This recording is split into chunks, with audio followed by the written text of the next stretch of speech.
The Extraordinarily Ordinary Life of Cassandra Jones. Walker Wildcats Year 1, Age 10, by Tamara Hart Heiner. Voiced by Tamara Hart Heiner. Episode 1, The New Girl. Chapter 1, New School. The van door slides shut behind me as my brother climbs out, but still I stand in front of my new school, staring up at it. My heart thumps out a staccato rhythm in double time. Da-dum, da-dum, da-dum. I know where my classroom is. My mom showed me when we visited the school a few days ago. That's not the problem. The problem is I don't know anyone. Last year was the best one ever at Northridge Elementary. I spent every spare moment with my best friend, Tammy. My mind flashes on those images now, eating lunch together, running on the playground, trying to see who could go the highest on the swing set at Tammy's house. My family left Texas right after the last day of school. As in, I walked out the school doors talking with Tammy and saw my mom's van waiting in the pickup line. Everyone was already inside, the vehicle packed to the rafters with what the moving truck didn't take. And in that moment, the weight of the situation hit me like a grand piano. I threw my arms around Tammy and sobbed into her shoulder. Cassie, Cassie. My mom's voice behind me makes me zone back into reality. I blink back moisture and turn to the open window and the van that hasn't moved. Cassandra, I'm holding up the line, my mom says, weary lines etched around her eyes. Still, I know from the way she purses her lips together that she isn't unsympathetic to my plight. You've got to go inside, Cassie. You're going to be fine. I nod and force my feet to step forward. My younger brother and sister are already gone, fearless in the face of the unknown. They don't know enough to be scared. I do. I'm a 5th grader now, and I know how mean kids can be. I had a good group of friends in Texas, solid protection. I have nothing here. Being late isn't the first impression I want to make either. I quicken my pace and duck into the classroom, depositing my lunchbox next to the others lined up against the wall. I find the desk Miss Dawson showed me last week and settle into it. I keep my eyes down while surveying my new classmates out of the corner of my eye. A boy with brown hair and glasses chats with another boy, and a girl with short, reddish blonde hair shows off her new folders to a larger brunette. A few glance my way, but most pay me no mind. The breath slides out of me, and some of the tension works its way out of my shoulders. Nobody laughs at me or points me out as the new girl. The 8 o'clock bell rings, and the teacher starts the class by calling roll. I try to pay attention to the names, but they pass by in a blur. I remember to call out, "Here," when Miss Dawson reads, "Cassandra Jones." Sometimes I go by Cassie. The sentence is at the tip of my tongue, but I delay too long and am too timid, and Miss Dawson has already moved on. Miss Dawson gives out orders to organize our school supplies before copying down the sentences on the board. Copying sentences. This is familiar and easy, even if boring. The class works in silence, and I don't have to worry about whether anyone will speak to me. "All right, it's time for morning recess," the teacher says, and my traitorous heart starts to gallop again. Will anyone play with me? Will I be left alone at the sidewalk? Let's line up alphabetically. Miss Dawson reads our names, and we stand in turn and line up at the door. Matthew Higgins, Riley Isabel, Cassandra Jones. I stand, smoothing down the skirt of my first day of school dress. I never wear dresses except Sundays and the first day of school. In fact, I've always considered myself a tomboy, happier up in a tree than with a doll. But I felt a secret thrill of pleasure when my mother removed the curlers this morning and I caught a glimpse of my reflection, red pleated dress and full curls of dark hair tumbling down my back. I look pretty. The girl with the short strawberry blonde hair is in front of me. She casts a glance back at me and faces front again. I want to say hi, but the thought of speaking out loud makes my throat go dry. Instead, I plan what I will say the next time she turns around. We march down the hall in a semi-straight line, some kids dragging their feet or walking slightly out of sync with the rest. As soon as we burst through the back doors to the play yard, however, the line dissolves. We scatter like ants from a kicked anthill. It's a large play yard with a soccer field on one side, swings, tether balls, monkey bars, a metal dome climber in the middle, and trees on the other side. Wow, I say, speaking in spite of myself. It's so big. There's more on the other side, Matthew says, still standing close to me. This is the upper grades playground. He looks at me and then turns away, his cheeks coloring. He dashes off the sidewalk and joins the other kids. I smile. I'm not an outsider then. Someone has spoken to me. I don't join the other girls at the tetherballs. I don't know them well enough. Instead, I go to the swings. I pump my legs and go as high as I can. Up here, with the wind streaking through my hair and around my ears, no one else exists. It doesn't matter if I know anyone or have friends. Miss Dawson blows her whistle, and my classmates withdraw from different areas of the play yard, regrouping as if sucked in by a magnet. "Line up in order," she shouts. I look around for the short-haired girl. I wait until she has stepped into line, and then I get in behind her. "Hi," I say, gathering up my courage. She doesn't even turn around. Maybe she didn't hear. We clean up after recess and do a book assignment before going to lunch. Kids with lunch boxes line up on one side, and those buying lunch line up on the other. At least I won't have to be next to the short-haired girl who won't talk to me. I don't have the chance to wonder who will sit by me either. We file into the cafeteria and sit down at our table in the same order of our line. I open up my blue lunchbox, hoping my mom remembered I don't like peanut butter and jelly sandwiches. Someone taps me on the shoulder. "Cassandra?" I look up, trying to hide my surprise. The brunette from my class stands there. She brushes her shoulder-length hair back, balancing her lunch tray on her hip. "Want to eat lunch with me?" I look toward the table by the windows where she points, with another teacher and several other kids. Am I allowed to do that? The brunette smiles, showing colorful elastic bands around the braces on her teeth. "Yep." "Sure." I pack my lunch back up and follow the other girl. I try to smile too big, but I'm giddy with relief. Someone I don't know wants to eat lunch with me. "I'm Danelle," the girl says as we sit down with the other students. "And I'm Miss Buckley," the teacher says. She has short blonde hair and tiny wrinkles around her eyes. She smiles. "I'm the school counselor." "Hi," I say, unwrapping my peanut butter and jelly sandwich.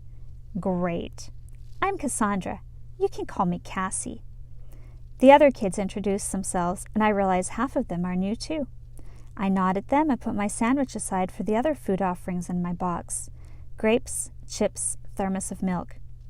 "You don't like your sandwich?" Danelle asks. I shake my head. "Not really." "Here, trade with me." Not even asking, Danelle swaps out my sandwich for her chicken fingers from the hot lunch line. It's my favorite. "Thanks," I say, staring in wonder at her. What would it be like to have that kind of confidence, to be so sure of herself and others around her? "So where did you move from?" Danelle asks, biting into the soft white bread and speaking around the food. "Texas," I say, and I can't help getting excited. "I loved it there. I miss all my friends. But my dad, he got a job transfer, so now we're here." "In Arkansas," Danelle says, taking a swallow of milk. I nod, feeling my smile slip a bit. "Yeah." "What do you think of it so far?" Miss Buckley asks. I hesitate in my response. I hate it here. We've only lived here 3 months. I hate the small apartment that passes for our house. Hate that all my friends are still in Texas. Hate the snakes and spiders I spot any time I walk outside. But I know I can't say that. "The people are nice," I say. I tack a big smile onto the end of the sentence, hoping Miss Buckley will buy it. "That's right," Danelle says, nodding. "The nicest people ever live here." Turns out that Danelle's last name is Pierce, and she stands 2 people behind me in line. "Hi," she says to me when we line up for afternoon recess. "Hi," I say back, grinning. We meet up again outside. "Do you like to swing?" Danelle asks. "My most favorite thing," I reply. We race to the swings, each of us pushing harder to make ours go the highest. When Miss Dawson blows her whistle for us to go inside, Danelle jumps off without even stopping her swing. "Come on, Cassandra!" I hesitate. Tammy told me horror stories about people jumping off swings and cracking their heads open. I've always been too afraid to try. Silly goose, Danelle says. We have to line up. I tuck my legs under me before I can overthink it. I straighten them, take a deep breath, and jump. The momentum flings me forward, and my legs struggle to keep up. I stumble through the grass until Danelle grabs my arm, laughing. I can tell you haven't done that before, she says. Yeah, I agree. You'll have plenty of chances to practice. She races on ahead, and I follow, breathless. Today, and today only, Mom will pick us up in the car line. Tomorrow we will all ride the bus to the apartment in Fayetteville. The idea excites me. I've never been on a bus before except for field trips. I find my brother and sister, Scott and Emily, waiting outside within the mob of students. How was school? I ask them. Great, Emily says, launching into a lengthy description of the classroom rules and what activities they did. I tune her out. I didn't really want a play-by-play. Scott, I ask. Boring, he replies. You're in the first grade, I say. How can it be boring? He shrugs. I wait for someone to ask me, but no one does. So I state, well, my day was great. I've already made a best friend. I wait for a reaction, but Emily and Scott just stare at me. I let out a dramatic sigh. Don't you get it? If you don't have a best friend, you don't have anyone to hang out with. No one to tell your secrets to. No one to celebrate with you when you do great. No one to play with at recess. Having a best friend is the most important part of school. Emily's face lights up, and I know she's caught on. Yeah, I made a best friend. Not me, Scott grumbles. I didn't make any friends. Bye, Emily, someone calls. All three of us swivel to view a girl with long blonde hair and big blue glasses waving as she gets into a car. Bye, Emily calls back, waving enthusiastically. See you tomorrow. Is that your new best friend? I ask. No, I can't remember her name. My new best friend is Alyssa. She sits by me. Ah, I say. My best friend is... My words trail off as I take stock of the waiting area. About 5 kids still linger around the curb, but there are no more cars in line. Where's Mom? A teacher comes out of the school, a slight frown crinkling her forehead. All right, everyone inside. We'll start calling parents in a few minutes. Were we supposed to ride the bus? Emily says, her brown eyes wide and fearful. Maybe Mom's at home waiting for us. No, we weren't, I snap, my sudden worry making me cross. My head pounds with an oncoming headache. Mom wouldn't forget us, would she? She never has before. At our old school, we would walk several blocks and meet up with the car. Had she expected us to walk? I shake my head. We wouldn't even know which direction to go. We troop into the hallway between the entrance and the office.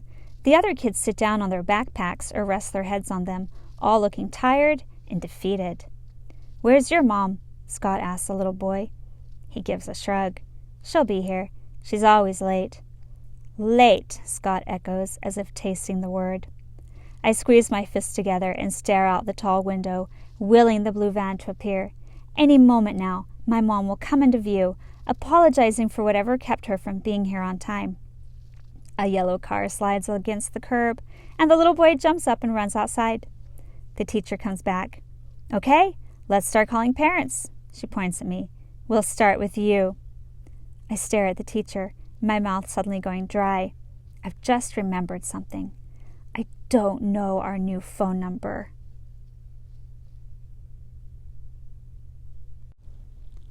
Chapter 2. Misunderstanding.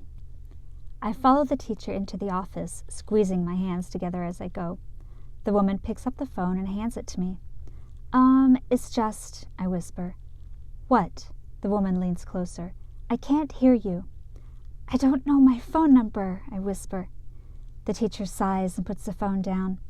She goes behind the desk and opens up a filing cabinet. What's your last name? Jones.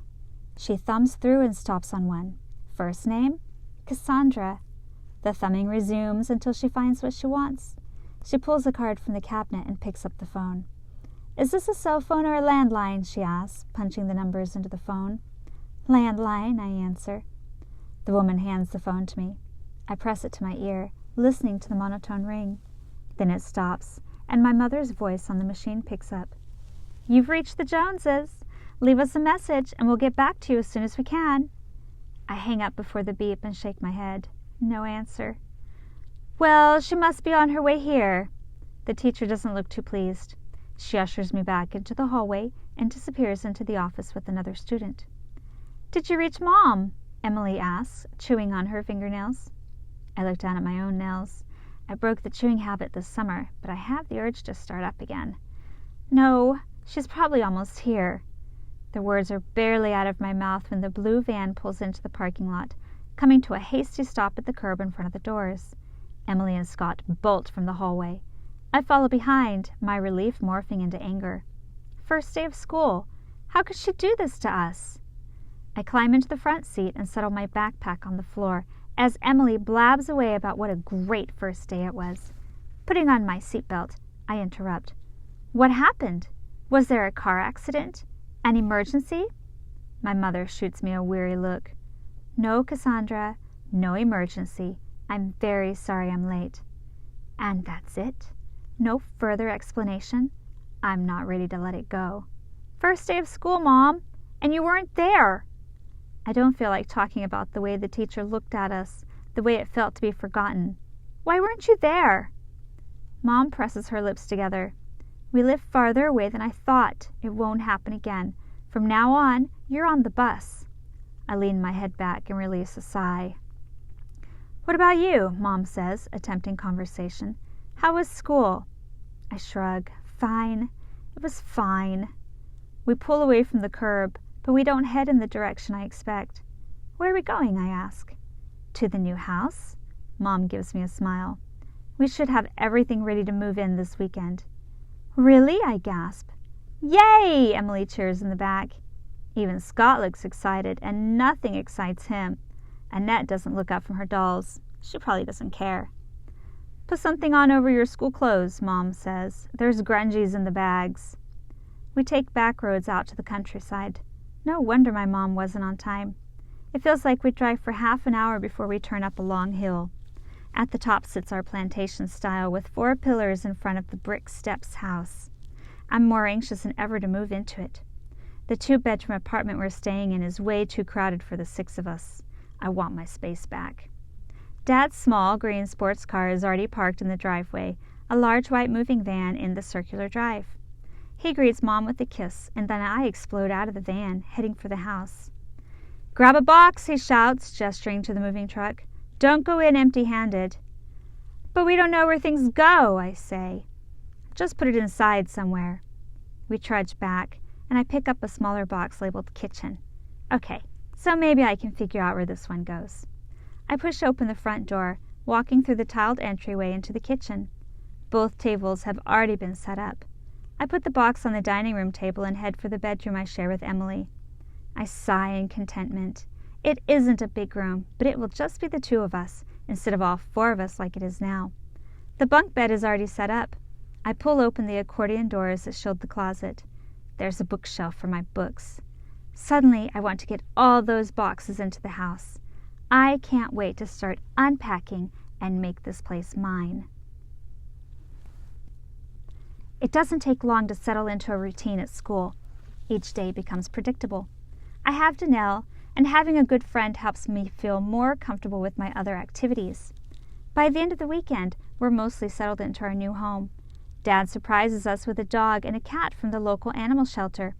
Everyone seems excited except Mom. Tomorrow I have my first girls' club meeting. I was a part of the same unit for 4 years in Texas. One of the first things my mom did was sign me up here.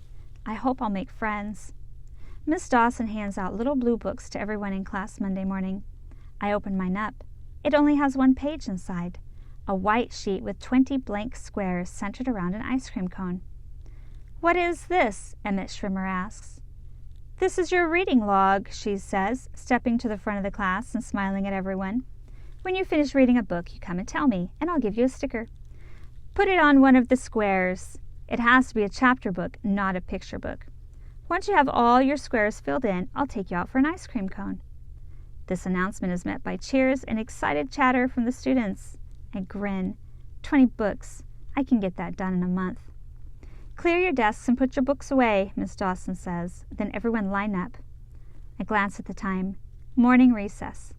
I get in line behind Riley, the blonde who never says a word to me. I turn around and smile at Danelle, who winks at me. Let's go, Miss Dawson says. I start after Riley and nearly trip. Glancing down, I see my shoelace is untied. I step out of line to tie it, pausing to tighten up the other one, too. The class continues without me. When I look up, everyone has gone, including Miss Dawson. I jump to my feet, anxious to catch up with my class before anyone notices I'm missing. I know my way to the play yard, at least. I head that direction, folding my arms in the hall so no one will question why I'm out by myself. I march so that my ponytail swings like a pendulum. My shadow on the walls entertains me. The first place I head is the swings. I ride higher and higher into the wind, enjoying the exhilarating feel of freedom. I'm certain Danelle will notice me and come and join me. I pump my legs as hard as I can. My eyes sweep the play yard, trying to locate my friend with the shoulder-length brown hair. I don't spot her. I slow my swinging a bit as I swivel to search the soccer field, just in case Danelle decided to play. No Danelle. For that matter, I don't see anyone I recognize. My momentum stops as trepidation creeps through my chest. I hop off the swings and run over to the monkey bars. I climb along with the other kids, feigning calmness, all while looking for a familiar face, another classmate. I jump down and make my way to the other side of the play yard, checking the younger grades' playground just in case. My class isn't here. I'm sure of it now. Maybe they've gone back to the room. Maybe Miss Dawson decided to do indoor recess today just for a change. No one objects when I hurry back into the building. My heart pounds in my throat, and I can imagine the trouble I'll be in for losing my class. The classroom door is open, and I take a deep breath before stepping inside. No one. The room is empty. A chalkboard and 20 empty desks stare at me. I stand there, blinking back tears. Now what? I'm all alone and have no idea where to go. Chapter 3. Club Girls. It's time to ask for help. I know what to do, but the very thought makes my knees weak. I need to walk into Miss Wade's class and tell her I'm lost. Miss Wade will fix this. I wipe my eyes and prep myself with several deep breaths. Then I walk across the hall. The door is closed. Should I knock or just walk in? I opt for a brief knock before pushing the door open. Miss Wade turns from the blackboard and looks at me expectantly. Yes? I focus on her, ignoring the curious staring eyes that latch onto me. I walk over and whisper, I've lost my class. Miss Wade blinks, her expression bewildered, and then it melts into what I hope is sympathy. Come on, I'll help you find them. She looks at her students. I'll be gone for a few minutes. Work on your reading assignment. Monica, take names. If anyone talks or makes noises, let me know. Miss Dawson's your teacher, Miss Wade asks as she leads me from the room. I nod. We always have recess right now, but I went outside and no one's there. Miss Wade's reply is non-committal. She doesn't say anything else as we troop through the school. Wait here, she says, stopping outside a room. She disappears inside, and I read the plaque next to the door. Teacher's Lounge. So this is a room just for teachers. Is Miss Dawson here? Where is my class? Miss Wade emerges with Miss Dawson, who looks me over with bewilderment. I'll be going now, Miss Wade says with a wave. Thank you, Miss Dawson replies, and then she focuses on me, staring down the bridge of her nose at me. Why aren't you with the class? I swallow and blink quickly to discourage the gathering tears. I stopped to tie my shoe. When I looked up, everyone was gone. I thought they went to recess, so I went too, but no one was there. The treacherous tears are forming in my eyes in spite of my best efforts. I long for my old school. I long for the familiarity of the routine, the hallways, the teachers I knew, the classmates I grew up with since kindergarten. This school isn't my place. Miss Dawson puts a hand on my shoulder. It's all right. The class is at PE. We have morning recess every day during the first week of school. After that, we only have it on Mondays. The rest of the week, it's PE. Oh, I say dumbly. What an idiot I was to assume I knew the schedule around here. Where's P.E.? In the cafeteria. Come on, I'll walk you there. I'd rather not go. I don't want to show up for class 15 minutes late and have everyone wonder what happened to me. But I can't tell Miss Dawson no. I trudge along behind, no longer excited about today. I walk into the cafeteria timidly. I don't expect anyone except Danelle to notice I was missing, but several of my classmates spot me. Where did you go? Carla asks. You just vanished. Cassie! Danelle gives me a hug. Did you get sick? I got lost, I say, going for the humble pie. I thought you guys were at recess. That earns some polite titters from my classmates, but nobody mocks me. In fact, everyone is super nice about it, as if they understand how traumatizing this is for me. Maybe it's not so bad here. Maybe I need to give it more time. Remember, Cassie, you're not a bus rider today, Miss Dawson says after lunch as I put my homework in my backpack. Your mom sent a note. You've got girls' club after school. Thank you, Miss Dawson, I say. Not that I've forgotten. How could I? My stomach is in knots at the thought of meeting my new unit. I'd been a part of my old troop for 5 years, starting in kindergarten. Had this unit been together just as long? I'll be the odd girl, the intruder. The final bell rings. I put on my backpack and pick up my lunch box before making my way to the cafeteria. I spot the group immediately. A lunch table is still out, 3 girls and 2 women seated around it. I approach but don't sit down. One of the women looks up. She is thin with short brown hair and a round, friendly face. She smiles at me. Hi, I'm Margaret. I'm your leader. You must be... Her question trails off in expectation. I put on a brave smile. I'm Cassandra Jones. A girl at the table turns around. A girl with short blonde hair and a face very similar to Margaret's. Riley. Oh, I know her, Riley says. She's in my class. Well, great. Margaret stands up and takes my arm, guiding me to the table. We're so excited to have you, and how nice that you and Riley are already friends. Riley hasn't spoken more than 3 words to me since school started. I don't think standing in line next to each other makes us friends. But now she scoots over to make room beside her. You can sit by me. She points out the other girls. That's Sierra, Leanne, and Jaden. My mom's our leader, Patricia. She points to the other woman, a taller woman with broad shoulders and wavy red hair. She's the assistant leader. She's Jaden's mom. Tricia doesn't smile at the mention of her name. She glances up and stares at me as if trying to figure out why I'm here. I wait until Tricia looks down, then I whisper to Riley, I don't think she likes me. Riley shrugs. She's moody. I nod and shrug it off as well. I try to place all the names and faces together. We're a small group. There'll be more, Margaret says, handing me a book. Sure enough, more girls file in. Maureen, Cheyenne, Stacy, Kay, Janice. Still a small group, but not as bad as I'd feared. My last troop had about 15 girls in it. Margaret leads us in a song and a game, and then we work on our first merit badge, what to do in an emergency. We finish up with another game, then hold hands and sing a song about friendship. Riley doesn't let go of my hand when we finish. She gives it a squeeze. We're friends forever now. Yeah, I say, caught off guard but also hopeful. I could use another friend. I see my mom's van pull up outside and gather up my things. Bye, I call, running toward the exit. Bye, the girls chorus back. See you tomorrow, Riley says, waving. I let myself into the passenger side and plop down with a sigh. How was it? My mom asks, giving me a worried look. Great, I say. It was great. I made lots of new friends. Chapter 4. Blow Up. The week drags by. I can hardly wait for Girls' Club again. Lee Ann, Riley, and Cheyenne are in my class at school, and all 3 girls act friendly now. Especially Riley.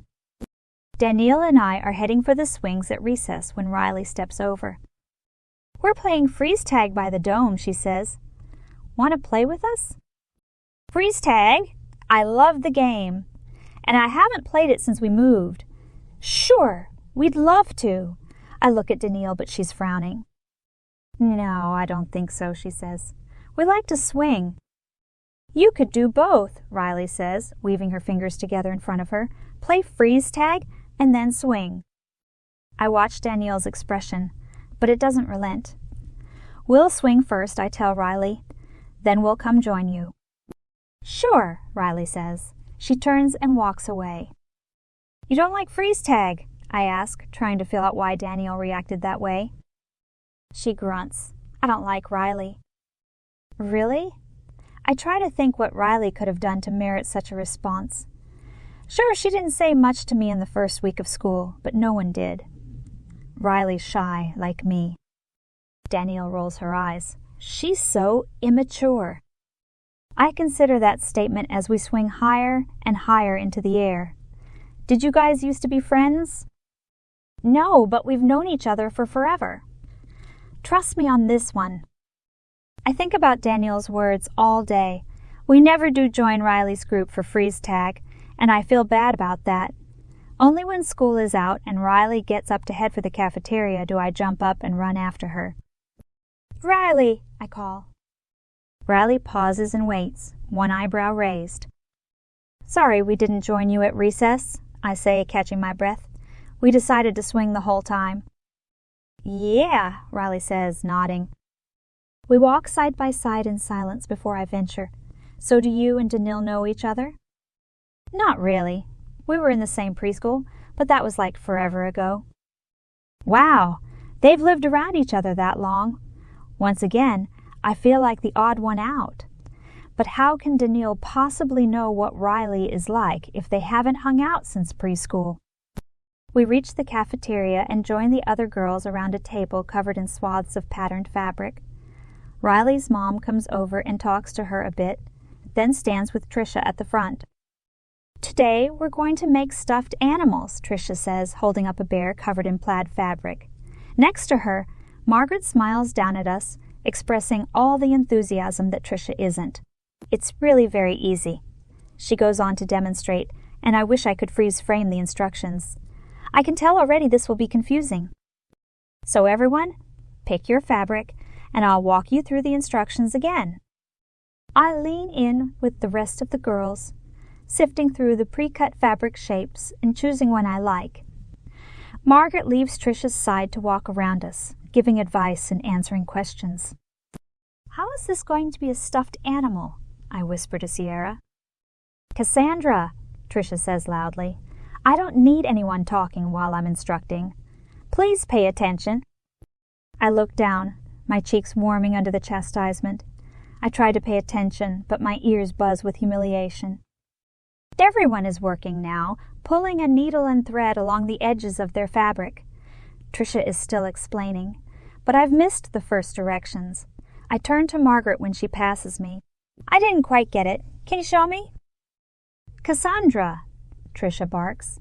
"Around these parts, young lady, we show respect. If I'm talking, you're not. I don't know if you think you're something special or better than us, but if I have to tell you again to be quiet, you'll spend the rest of the time in your own special corner. Do you hear me?" I don't even know how to respond. My breath comes in shaky little gasps, and I think my eyes will pop out of my head. How can she talk to me that way? What right does she have? "Answer me!" All the girls are staring at me, their faces reflecting the shock I feel. I bob my head. "Say yes, ma'am. That's how we talk in these parts." "Yes, ma'am," I whisper. I fist my hands together as tremors of anger sweep through me. I bite my lip so hard I taste blood. I want to call my mom. Now I want to go home. I want to go home. I can't bear to be in the same room with this ogre of a woman for one more minute. Apparently satisfied that I'm subdued, Trisha goes back to her instructions. I put my piece of fabric down on the table. Without asking permission, I stand up and walk out of the cafeteria. I keep going until I get to the bathroom in the connecting hallway. Only once inside do I allow myself to release the tension I feel. "How dare she?" I rage at my reflection. My own wretched face stares back, tears rolling down my cheeks, my brown eyes bloodshot. "Who does she think she is? I was just asking for help. That witch," I stick my knuckle in my mouth and sob, but the anger is just getting going. I pull my hand out and hit the mirror, screaming, "I hate her! I hate her! She's so mean! She's so awful! I hate this place! I hate her so much!" A face appears in the mirror behind me. I meet the eyes of Jaden, Trisha's daughter. Jaden turns around and goes for the bathroom door. "Wait, Jaden!" I cry out, panicking. I reach for Jaden, anxious to draw her back, but Jaden doesn't wait. She goes out, the door swooshing behind her. I gasp and wrap my arms around my shoulders. I sob, rocking myself back and forth. I know what Jaden is doing.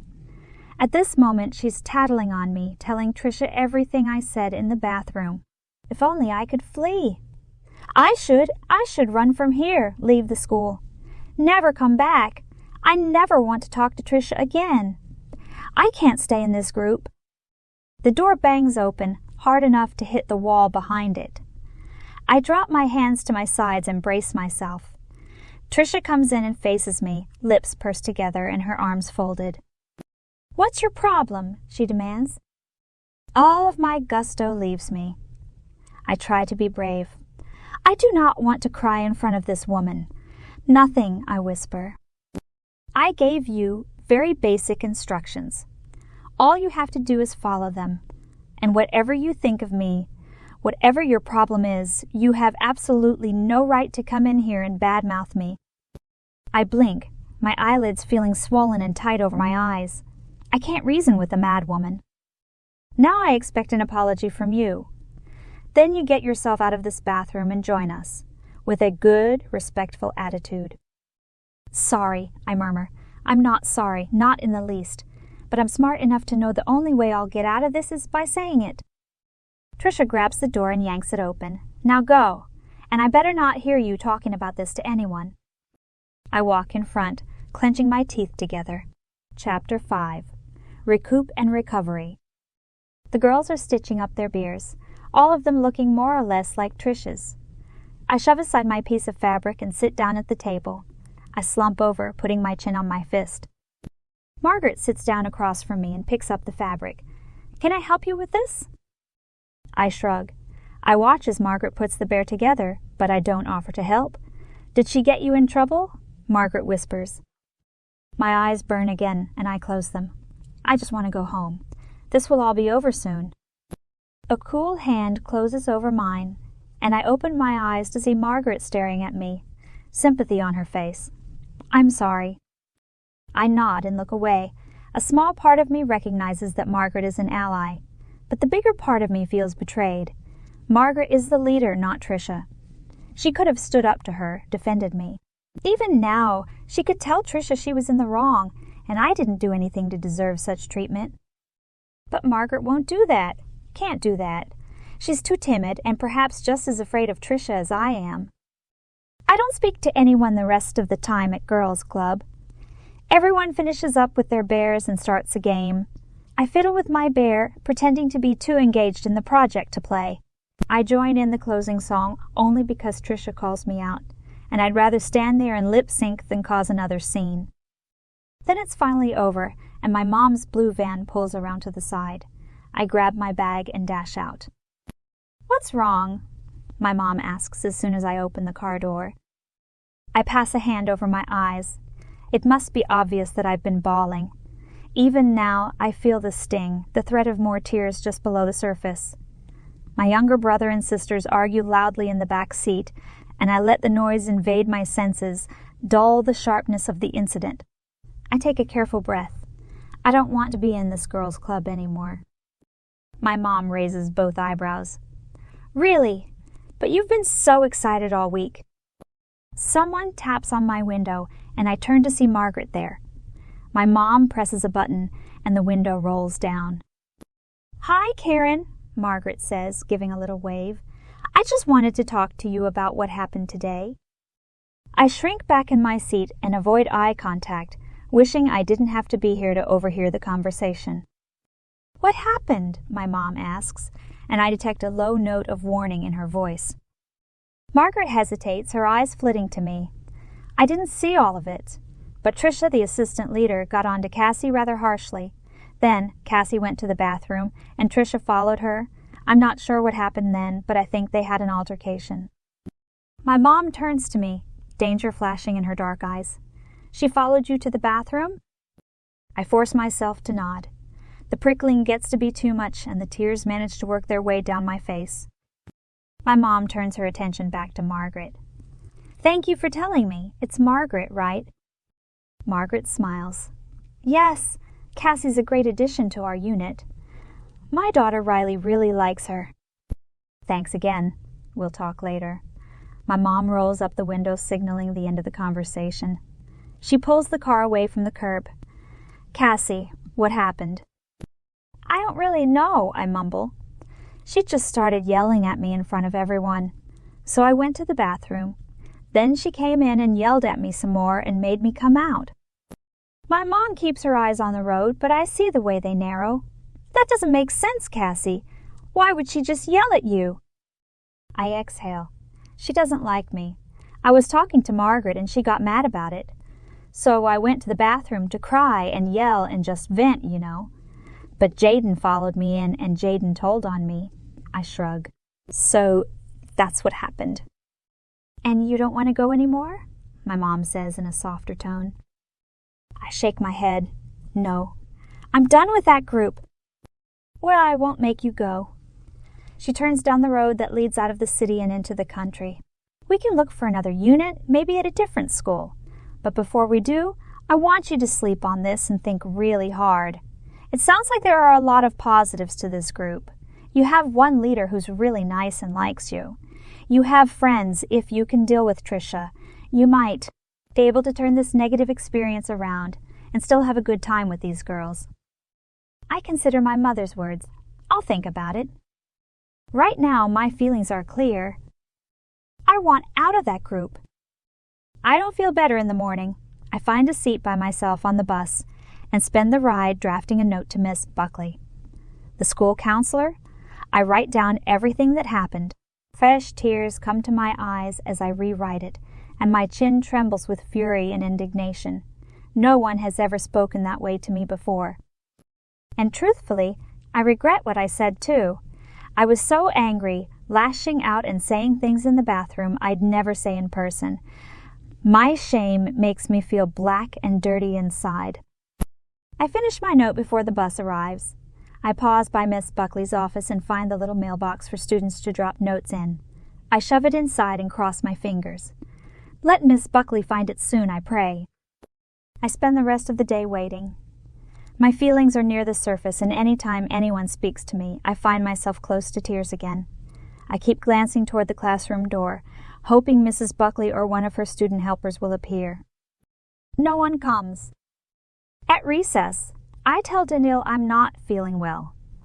I don't want to swing today.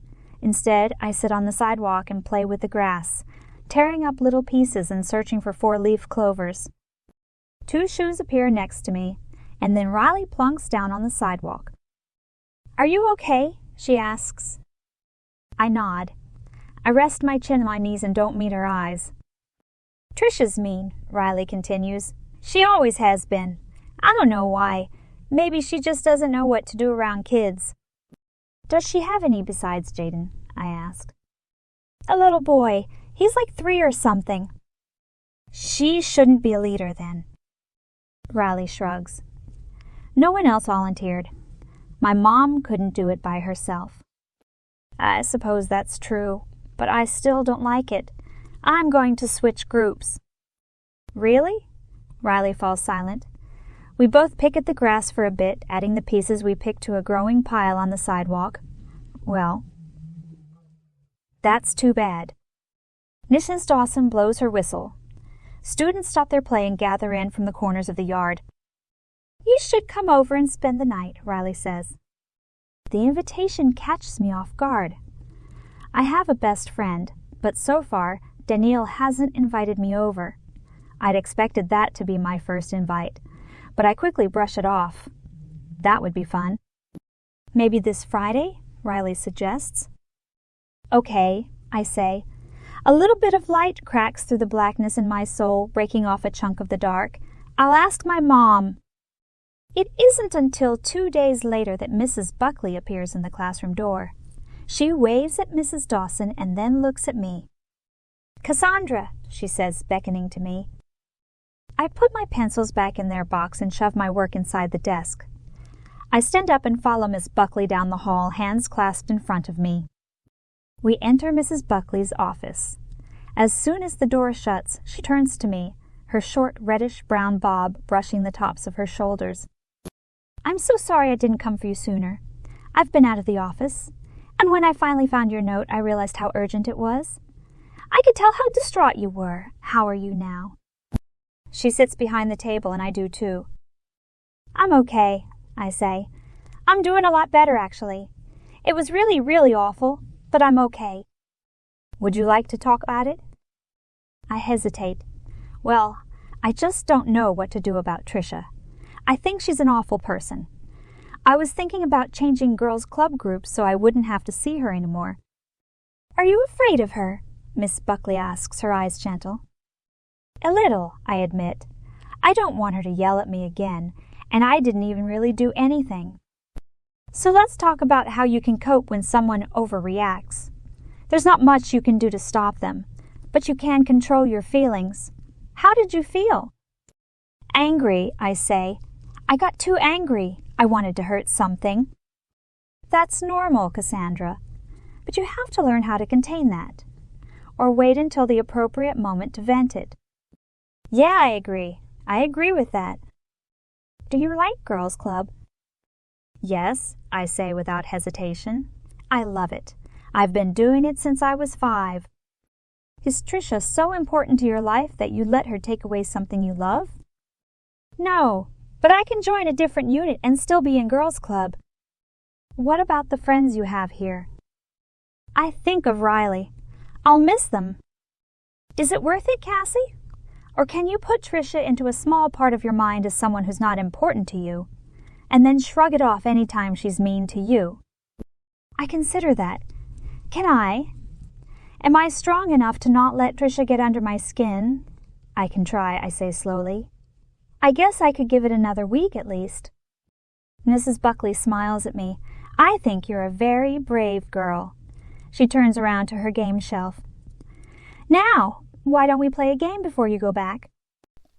Chapter 6. Sleepover. "Are you sure about this?" Mom asks as she helps me roll up the sleeping bag. "Yes! I can hardly wait. My first sleepover since the move. I check my duffel bag to make sure I have everything I need. Let's go! Riley said I could come over any time after school." "Patience," Mom laughs. "I already spoke to Mrs. Isabel. Make sure your chores are done. Nobody wants to do them for you while you're off having fun." I utter a groan but drop my bag and head for the kitchen. I unload the dishes as quickly as I can, stacking them into neat piles in the cupboards. The trash isn't full, so I leave it alone. "Okay," I say, skipping into the laundry room where Mom sorts clothing. "I'm ready now." "I'm almost done with dinner," she says. "Ask your dad to take you." "Dad!" I race toward the bedroom and plow into my father as he comes into the kitchen. "Mom said to tell you to take me to Riley's house." He raises his eyes toward Mom. "Does Cassie know how to get there?" "How would she know that? She's never been there." Mom retreats to the dining room and comes back with a sheet of paper. "Here's the address." He types it into his phone. "Ready to go, kiddo?" "Yes." I rock back and forth on my heels with anticipation. My first sleepover in Arkansas. We pile into the car and head back into town. The road changes from gravel to asphalt as we pass cookie-cutter houses and trailer parks. My father finally turns into a large multiplex apartment, similar to the one we lived in before moving into our big house. "Is this it?" he asks me. I search the parking lot for some identifying feature. One apartment has several potted plants overflowing on the ledge. "There!" I spot Riley coming out the front door with 2 dogs in tow. "Yes, this is it!" My dad pulls up the rest of the way and parks in front of the apartment. "Hi," I say, jumping out of the car. "Hi," Riley greets. She helps me get my stuff inside. A tall man with long reddish hair stands in the kitchen. "Dad, this is Cassie," Riley says. "Her dad's outside." "Well, I'll go meet him," he says, letting himself out. "That's my dad, Len," Riley says, showing me her room. It's down the hall from the master bedroom and next to the bathroom. This is cool, I say. I like your house. It's cozy. The insulation's coming out. Riley kicks at a crack in the wall. You can sleep on my bed if you want, instead of on the floor. She gestures to the sleeping bag. Sure. A little boy pokes his head in the room and squirts Riley with the water gun. Howard! Riley screeches. She grabs for him, but he's already fled the house. She sighs and shakes her head. And that's my horrible little brother. Yeah, I nod. I know that feeling. He knows your brother. Scott? I think they're in the same class. Oh, I'll ask him. I glance around the bedroom. So where does Howard sleep? At the end of the hall, Riley says, with Mom and Dad. There's a third room at the other end of the house, but it's a storage room right now. Ah, I nod my understanding. Cassie, my dad calls from the front room. Yeah, I call back. Call me tomorrow and I'll come get you. Be good. I will, I answer, rolling my eyes while Riley giggles. Are you hungry? She leads me out of my bedroom and back into the square kitchen. My stomach rumbles an answer. Yes. You like ramen? She opens a cupboard. Ramen? I echo. Like top ramen? I don't know. Riley holds up a small crinkly package. This is ramen. Yeah, top ramen. I love it. Great. We just call it ramen around here. She tosses me the package. Let's eat it. She crosses the kitchen and opens the front door. Wait, like this? I follow her out to the parking lot, holding the package, perplexed. Where are you going to cook it? Riley turns around, her green eyes sparkling. You've never eaten it raw? Come on, you're going to love this.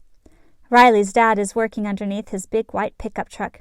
He has it parked on the grass next to the parking lot. Riley climbs up on the hood and helps me join her. This is how we eat it, she says. She takes the package from me and opens it, then breaks off a piece of the noodles. Then you open the flavor pack. She rips open the small foil packet. And you just dip it in. See? She sticks the noodles in the salty powder and pulls it out. I watch her bite into the powder-covered noodles. All right, here goes, I say, tearing off my own piece and trying it. My teeth crunch down on the raw ramen, and I nearly choke on the strong, salty flavoring. My eyes water, and I laugh. Yeah, it's good. I prefer it cooked, but this isn't bad. I eat it this way all the time, maybe every day. The two dogs circle around the truck, barking and wagging their tails. Riley throws them a noodle, so I do too. Don't feed the dogs, Riley says. You'll spoil them. But you did, I say. They're my dogs. True. I shrug it off. So who's your best friend? Riley asks. Danelle, I say. Yeah, that's nice. Who's your best friend? I ask. I don't know. You, I guess. Me? I don't know how I feel about that. Flattered, maybe, that someone might like me that much. A little guilty, because I don't consider Riley my best friend. The dogs bark again, begging for Riley's attention. What are their names? I ask. We have one dog, Pioneer, named because he was the first animal in our new house, and one cat, a Siamese named Baby Blue. I love animals. I wish we could have a dozen more. Riley points to the dogs. That one's Itchy, because he's always scratching, and that one's Shut It. No reason. And that one's Scaredy, because he always runs away from us. We can never get him to stay close unless we have him on a leash. Mom says we have too many. She wants to get rid of them. Scaredy. I stare at him, the white and black mutt with a curvy tail and skinny little legs. I want to hold him. He won't let you near him. I have to try. I hop off the truck and hold out my hand. Here, boy. Come on, come here. The dog puts his ears down and tucks his tail in closer. Come on, I beg. I whistle and click my tongue. I won't hurt you. He takes several steps backward. Hoping to surprise him, I dive at him. With a yelp of fear, the dog turns and runs for the open apartment door. Riley sits on the truck laughing. I told you. I climb back up. They're so cute. Can I keep one? She stops laughing. I don't think so. Let's ask your mom. I bet she says yes. I can't take my eyes off of Scaredy. I desperately want that dog. Tomorrow, Cassie, Riley replies. She's not home right now anyway. She's working tonight. Oh, okay. Riley hops off the truck. Let's watch a movie. Riley's dad shuts the dogs up in the laundry room for the night, where they howl and scratch, putting up such a fuss that I think for sure someone will come knocking on the door. But no one does. I must fall asleep watching the movie because I wake up once in the night to the staticky buzz of the television. I turn it off, use the bathroom, and curl back up on the living room floor next to Riley. I wake up again when Riley's dad steps into the house. "Good morning, Mr. Isabel," I say, as politely as I can. "Morning," he replies in a gruff voice. He glances at Riley, still sleeping on the floor. "Want some breakfast?" "Sure." I sit down at the card table pushed up against the wall. A moment later, Riley's dad dumps 2 hot pieces of French toast on a plate and hands them to me with a bottle of syrup. "Thanks." Riley wakes up and joins me, and Mr. Isabel makes her some French toast too. "Good morning, girls." Margaret comes out of the back room, running a brush through her short brown hair. Dark shadows ring her eyes, and her voice is thick and groggy. I swallow and say, "Hi, Margaret." "Hi, Mom," Riley says. "Can we go for a walk today?" "Yes, but stay on the sidewalk and don't go across the street or into any houses. And take the dogs with you." A younger voice calls from the back, "Can I go too?" "And Howard," Margaret adds. Riley sighs. "Please, Mom, just us." "No." Margaret turns the brush on Riley's hair now, tugging her head as she combs. "I have things to do and need him occupied. Here, Cassie." She moves to the couch. "Come sit so I can brush your hair." I run my fingers through my long brown hair, but I don't get very far before they get caught. I watch as Margaret cleans out the brush and puts Riley's strawberry blonde hair in a jewelry box already stuffed with hair. "Why are you keeping that?" "For my dad," Riley answers from the kitchen table. "Someday when he goes bald, Mom's going to make him a wig." "Really?" I sit down in front of Margaret. "Put my hair in too." Howard stumbles down the hallway and comes to a stop in the middle of the kitchen. "I'm hungry," he announces. "Well, eat fast," Riley says, clearing her plate from the table, "or we'll leave without you." We head outside, but instead of walking through the parking lot to the sidewalk, Riley leads me behind the apartment complex and into the wooded ravine. The 3 dogs parade behind us, tails wagging and tongues lolling. I keep glancing back and whistling for Scaredy. Every time I do, he stops walking and ducks down really low. "Wait up, Riley!" Howard whines behind us, his legs pumping to reach us. "Hurry, he's catching up!" Riley whispers. She grabs my arm and hauls me down into the overgrown bushes. I'm coming, I say, sliding down the leaves and hopping over branches. He stays close behind. We reach the bottom of the ravine, then turn around and start back up. I spot a large white house beside the apartment complex. "Whose house is that?" I ask. Riley looks up from the thorn bush she's gingerly extracting from her shirt. "Oh, that's the manager's house. Adrienne lives there." "Who's Adrienne?" "My mean neighbor. You're better off not meeting her." "Mean neighbor?" I widen my eyes. "What's so mean about her?" "She steals your friends." Riley picks up a stick and breaks it in half. "She tells people lies about you and acts all sugary and sweet." "But your friends don't fall for it, do they?" Maybe they do. Maybe that's why Riley doesn't have a best friend besides me. She doesn't answer. She leads me to the sidewalk and we start walking in the direction of Riley's apartment. The dogs and Howard are close on our heels. I want so badly to hold Scaredy. He just won't let me get close. "Tick-check," Margaret says when we come in the door. "Tick-check?" Riley stands still while Margaret sifts through her hair and then checks her clothes. "Make sure you look yourself over when you change," Margaret tells her. Then she turns on me. "What's tick-check?" I ask, following Riley's example and holding still while Margaret lifts sections of my hair. She chuckles. "That's right, you're not an Arkansan. Ticks are these little bugs that drop on you from the trees or crawl up from the grass. They latch onto your skin and stay there, sucking your blood. Anytime you go outside, you should check for them." A shudder runs through me, starting at my hips and going to my shoulders. Sounds horrible. They're not so bad. Normal. Just check for them. Riley and I are both tick-free. Riley plops down on the couch and turns the TV on. I join her, though I've never seen the show before and I have no idea what's going on. My parents are strict about television. I only get to watch movies. Sometimes a TV show, but everyone has to agree on it, and with 4 kids, that isn't often.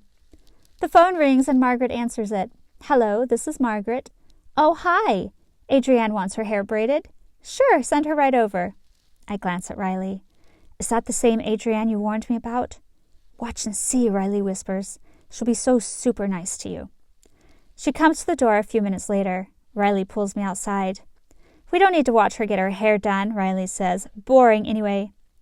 "What's that?" I point to the small yellow automobile in the parking lot. It wasn't there when we got home from our walk. I don't know. We approach it. I stay back in case it springs to life and tries to run us over. Like my go-kart?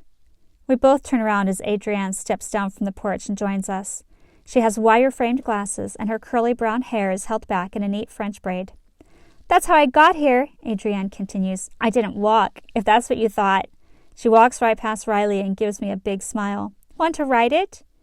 Yeah, sure. Can I say. It looks fun. And then I remember Riley. Adrienne hasn't even said hello to her. Wait, what about Riley? Riley can ride some other time. She lives here, right? Adrienne rolls her eyes behind her glasses. I'm Adrienne. What's your name? Cassie. I'm Riley's best friend. The words pop out of my mouth unexpectedly, and I can't take them back. My face burns. I feel like a traitor. Chapter 7. Dogfight. Best friend? Adrienne surveys Riley again. I guess you can both ride it. Cassie gets to go first. I climb inside, my mind spinning. I nod at Adrienne's instructions and then drive the little car in a small circle before returning it for Riley. While Riley rides around in it, Adrienne stands by me. Do you like Riley's apartment? She asks. I glance behind me. Sure. And all the dogs? Adrienne arches an eyebrow. I point at Scaredy. That one. I like him the most, but he runs away every time I try to touch him. I'll get him. Adrienne is off like a shot. I can't help feeling some admiration at the way she crouches down and blocks the dogs at every escape route. Finally, she catches him and returns with him in her arms, a triumphant smile on her face. What are you doing? Riley is out of the go-kart, scowling as she approaches us. She caught the dog for me. I hold my arms out, breathless as Adrienne turns the trembling creature over to me. He shakes in my arms, thin, wiry tail wrapped around his little body. We can catch him ourselves, Cassie. Put him down. I ignore Riley's order. I sit down cross-legged in the grass, cooing at Scaredy and stroking his head. Don't be scared of me, I whisper. I love you. Riley leans against the garage wall. Bye, Adrienne. Just trying to be nice. Jeez. She gets back in her go-kart. See you around, Cassie. I give a little wave. See, she's evil, Riley says, shielding her eyes against the sun with one hand and glaring in the direction Adrienne went. Yeah, I say, but with Scaredy in my lap, I can hardly condemn Adrienne. Finally, I'm getting to hold the dog. Riley turns to me with a big smile. But you passed! She didn't steal you away from me. Best friends, right? I hesitate. Well, I'm still best friends with Danelle. I can have two best friends, I suppose. Margaret comes out of the house, walking down the steps to join us. You like that dog, Cassie? I love him. My hands stroke his little shaking head, trying to calm his fast-beating heart. Do you want to keep him? I think we have enough dogs here. I lift my head and utter a gasp. Really? Could I? I wrap my arms around him and cuddle him to my chest. Could he really be mine? Well, I've got to ask your mom. What? Riley sputters. Why? He's our dog. You know the management said we can have one dog, honey, Margaret says, reaching for Riley. It's time for them to find new homes. Can we call my mom? I ask. Sure. You'll have to put the dog down. Reluctantly, I help him out of my lap. I start to ask Riley to keep an eye on him, then think better of it when I see her face. Tears streak down, her eyes swollen and red. She has her arms crossed over her chest and her lips pursed together. I rub Scaredy's head, feeling guilty for being so excited. I'll be right back. This time, at least, I have my phone number memorized. I call home and cross my fingers, hoping my mother will be agreeable. Hi, Mom, I say excitedly when she picks up. Hi, Cassandra. How are you? Are you ready to come home? Your dad's about to leave to get you. No, not yet. But I have a question. The Isabels have a little dog they're trying to find a new home for. He's super sweet, really obedient, and so cute. Can I? No. My mom interrupts before I even finish asking. Don't let that idea get into your head, Cassie. We already have Pioneer and Baby Blue. We're not bringing home any more animals. But, Mom, if you just saw him. No, Cassie. My mom's voice has taken on the stern, no questions edge. You can play with him every time you go to Riley's house. Until some stranger takes him home. But I keep the thought to myself. I know better than to argue. Okay, I sigh. Get your stuff together. Daddy will be there soon. Yes, Mom. I hang up the phone and turn around to Margaret.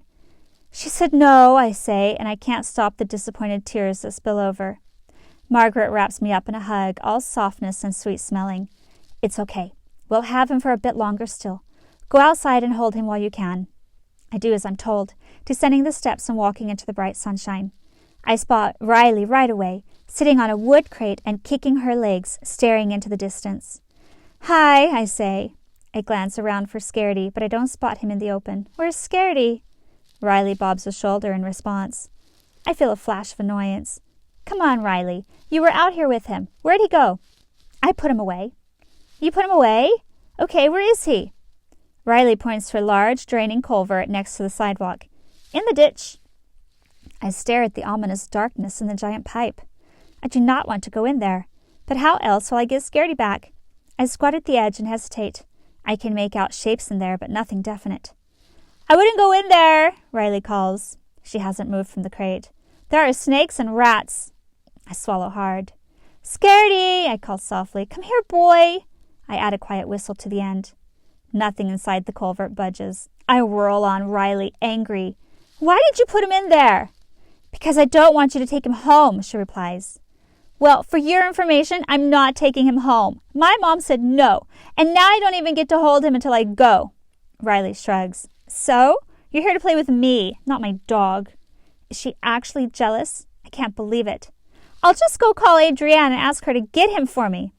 Go ahead, Riley shoots back. I'm sure she'd be happy to have a new best friend. You are not my best friend, I breathe. You're not even a friend. Riley jumps off the crate. Fine.